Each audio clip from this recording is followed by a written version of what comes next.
In 2022, Kenyans went to the ballot to elect a new president. As per the guidelines of the Kenyan constitution, they elected William Ruto as the 5th president of the republic, who narrowly won the majority vote against his closest rival, veteran politician Raila Odinga, who had the backing of the state. Kenyans had high expectations of the Kenya Kwanza regime that campaigned on the bottom-up narrative that aimed at distributing resources to the SMEs, the small-medium enterprises, creating jobs for the youth, solving the housing problem, fixing the health sector, and many others. 3 years down the line, much of what was promised hasn't been delivered, resulting to the growth of hatred and pessimism by tax-paying Kenyans towards the Ruto regime.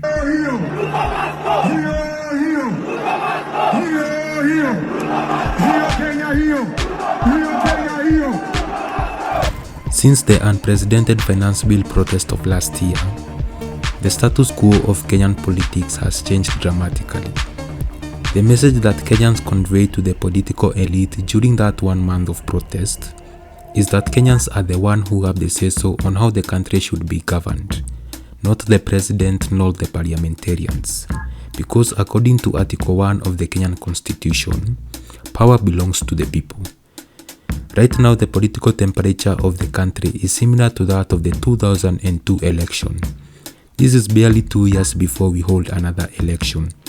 It is a clear indication that Kenyans have become fed up with this incompetent president, and time is the only thing preventing Kenyans from voting out this regime. Since Ruto fell out with his former deputy Rigathi Gachagua, he has made a lot of political enemies, especially from the Mount Kenya region. The mountain played a huge part in helping William Ruto win the presidency. But after the president brought members of parliament to impeach Gachagua, accusing him of gross misconduct, the mountain saw that as a betrayal. And right now the mountain is hostile towards the president. President William Ruto could not agree me to stay in government because I could not agree to corruption. The State House of Nairobi is the real center of corrupt activities. After Raila lost the AU Commission seat in February, he jetted back to the country to continue with Kenyan politics. In March, Raila and Ruto did a handshake, as it has been the tradition of Raila forcing governments to work with him so as he cannot frustrate them. This was seen as ironical by all Kenyans because Ruto had stated before that he wouldn't allow Raila in government. You asked me a direct question whether there will be a handshake because of this situation. I want to tell you there will be no handshake. The agreement that the two parties signed was said to have been done for the sake of the welfare of Kenyans.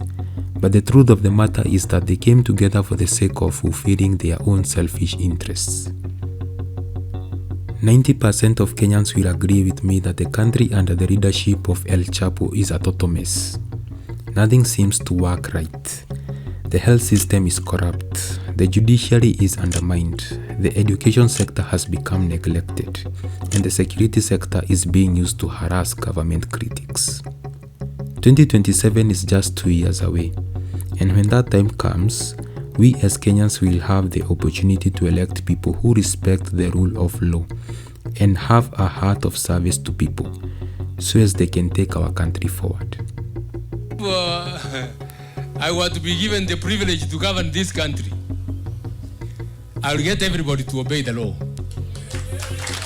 The moment you have everybody obeying the law, everything will fall into place.